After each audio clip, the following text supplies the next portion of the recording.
Alex's story, marker, take 1. I think what causes the fear of being afraid to reach out is just the fear of being different and the fear of no one feels the same way as me and that I'm alone. And so just the fear of being different is just the main reason that they're not willing to reach out and get the help that they need. I think that everyone feels like they're different. There's no one that wakes up every morning and is just oh, I'm perfect and everything about me is great and I love everything that I do. I feel like everyone has that one thing that they're oh, I wish I could change this, or ooh, I wish I didn't do this thing, or I didn't have this thing. Everyone has that secret struggle, the thing that they rather no one know. In 4th grade, I started having panic attacks, and those led into night terrors, so I would wake up screaming in the middle of the night. And then as I got older, they started getting worse. So my 6th grade year, I was in middle school. And so middle school is scary as it is. Going into middle school is this huge deal. And I was having panic attacks on the way to school. And so I was so afraid that someone would find out that I was having panic attacks. And I thought that everyone was gonna be would make fun of me, and everyone would be so it would be so embarrassing if people found out that I had panic attacks. And for me, I thought that was gonna be the end of the world. And so I remember I would sit in the back of social studies class, having this panic attack and making sure no one saw me. I would put my head down on my desk and I would just sit and have this panic attack. But I would make sure no one, my teachers, I didn't want anyone to know about it. My panic attacks first started because I realized we had a lesson about 9/11, and so that happened, and then Sandy Hook recently happened when my panic attacks first started. And so it was the realization that the world wasn't perfect and it wasn't sunshine and rainbows. And so as I got older, it became just anything, they started developing more of being afraid of the world. I was afraid to be in school. I was afraid to be anywhere out in public. I was just I was afraid that that something bad would happen. And so I always wanted to be alone at home, in my room where I can control everything, where I would that's where I felt safe. And so anywhere that wasn't home, I automatically assumed that I was endangered. And so that's where the panic attacks really happen, is the feeling of being endangered.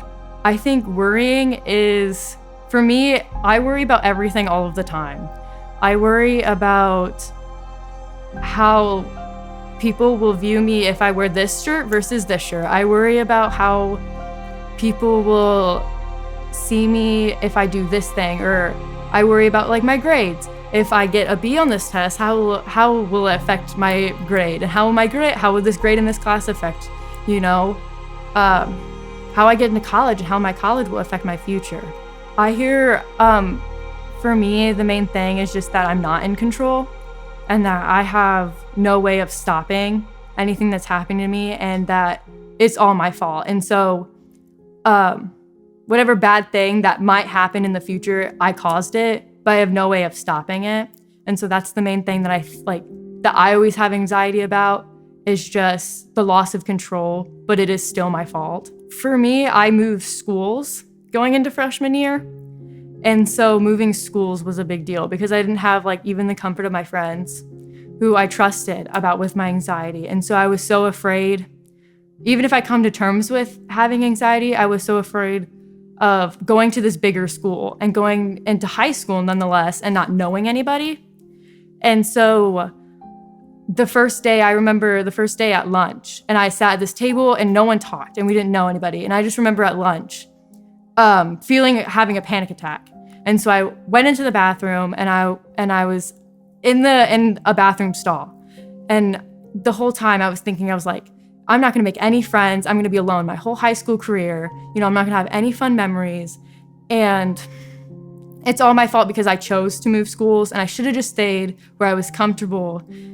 Forget the education, forget everything else. I should have just stayed where I was comfortable instead of, making this new change. And I didn't have friends, and that was my fault, and that I would never have friends, even though I was completely new to the school. So for me, my brain, it works on, it's always going a miles a minute. So any thought leads to 5 other thoughts, and those 5 other thoughts lead to 10 other thoughts, and none of them were ever like good. For me, my anxiety has always been something that has held me down because it's unrealistic. It's the relentless worrying of stuff that is not going to happen. And it's always that fear of the unknown or the fear of like lack of control. So I've always been the person that I always want to be in control of everything. And so my anxiety always exploits the lack of control I have in situations. And so like that's my main thing. So I always get really tight chest, like I can't breathe. That's usually my main thing. I get an eye twitch when I'm super stressed out. I still do that. When I'm having a panic attack, usually it's a big headache. Sometimes I'll even get like physically sick, like I'll throw up. But like just regular day-to-day anxiety, when I'm not having a panic attack, it's mostly heavy chest, feeling like I can't breathe. Sometimes the room feels like it's spinning or like the room's way too small. For a long time, I feel like especially in middle school, that I felt like I was the only one that their brain like didn't like them. And for so long, me and my brain were not friends. But then there was a moment when I was on medication, which really helped. And I started like talking to people about it, that I realized that there was more than one person that was like dealing with this. I was not the only one who didn't like how their brain treated them or had their brain say mean things. So I feel like the more I talked about it and the more I became comfortable, the more I realized how many people are out there that were dealing with the same exact thing that I was. So medication for me, it was tricky because I couldn't go without medication at that point. I was having constant panic attacks where something needed to change. And so I got on medication and then I went to therapy.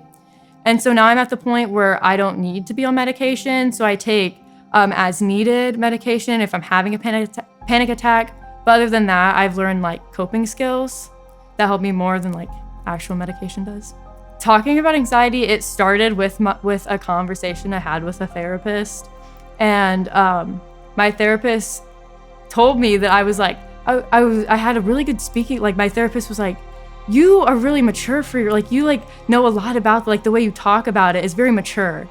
And like, we like had a lot of these conversations where they would talk about like, he would like mention his other clients and stuff. And so like the more like he talked about like, oh, well, this works for other clients, I realized, oh, well, if they have other clients, then I'm not the only one that's dealing with this.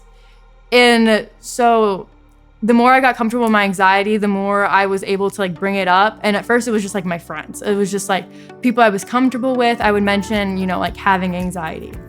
And I had friends that were like, I have anxiety, or I experienced like that same exact feeling that you've experienced before.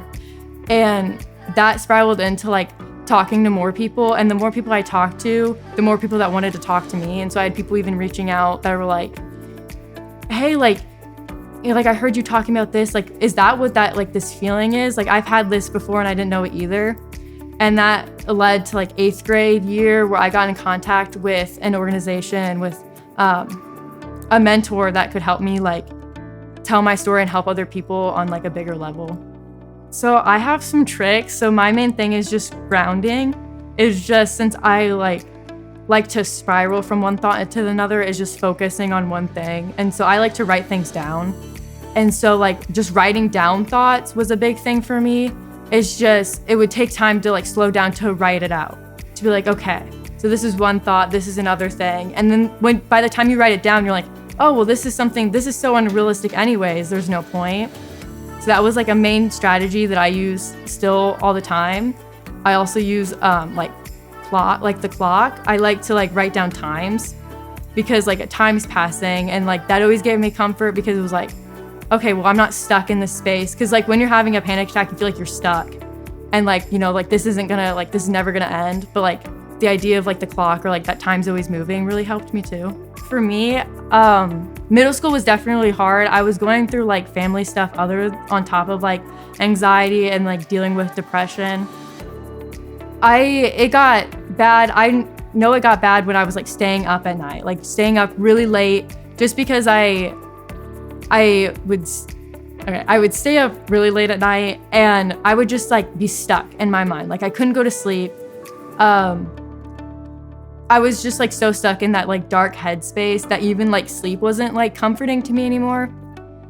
And it went beyond like my anxiety like made those like depressive thoughts like 10 times worse, because depression told you that you weren't worth it, and then anxiety is one of those things that just give you all the reasons why you aren't worth it. Like it brings up everything from your past, everything that you'll mess up in the future. So it's like the mix of those two. It can be really isolating. I would stay up really late at night and just stay up and not do anything but think. And there were always negative thoughts. And so instead of like trying to be better and trying to, get 8 hours of sleep and then wake up and hopefully I felt better in the morning, I would stay up and I would make sure that I like went through every bad thought I would ever have. And then by the morning, sleeping 12 hours or sleeping 2 hours, I would wake up and I still didn't feel any better. And so it like created that cycle of not feeling good and just like being stuck in those thoughts. I always thought that I didn't know if I was worth life or that other people like deserved it more. But I also was like afraid of death, or like afraid of like what I would do if I wasn't alive. And so like the balance of the two of like being like I felt stuck. There was like a lot of times where I felt stuck of like I don't want to be alive, but I don't want to die either. Like it was like just like this gray area of I wasn't living, but I wasn't like dying either. It was like this weird gray area. There was this one time in 7th grade that I went 2 weeks without talking to anyone, just because like I didn't value anything I had to say. Like I was like, no one cares, no one's listening anyways. There's like no point of me saying anything. Like I had no effect. And so I feel like that was one of the lowest points that I got, where I was just like, me saying something has no effect to anyone, to like my friends, to my family, that I'm just gonna say nothing at all. I would define depression as the feeling of you don't enjoy anything. Nothing is fun to you. You're just existing. You're not living. You're just there. Like you're not having any moments. You're just there doing what you do, but you're not having any effect on the world or anything on your own life. It's so important to talk to a trusted adult, because just getting it out there, it gets that feeling off your chest. And so by making that first movement to talk to someone that can help you in a big way. I feel like the biggest thing of depression and anxiety is the fact that it vows you to secrecy. It vows you to stay silent and to like brew in your own mind. And so by the moment you like speak to someone, and you speak to someone that can like find you help, and you make that first step, that you beat that first step of anxiety, that first step of depression. It's okay to be different, and it's okay not to have everything put together all the time. You don't have to know everything, and you don't have to be good at everything all the time, and you don't have to always be happy or always be perfect, because any way that you are, it's enough. And I think that's the biggest thing I always had to learn, is that I am how I am, and that's enough.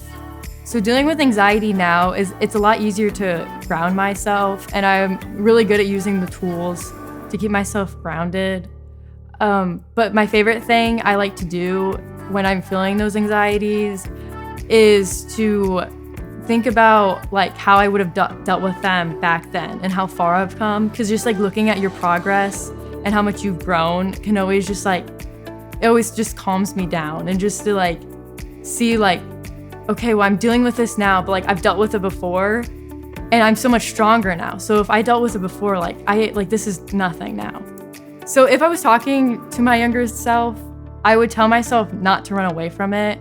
I spent so many years trying to avoid having a panic attack or avoid my anxiety, but it was like the moment where I was like, I might have anxiety here, or this is gonna make me anxious, but I'm gonna get through it. That was when I really started making progress and started overcoming my anxiety.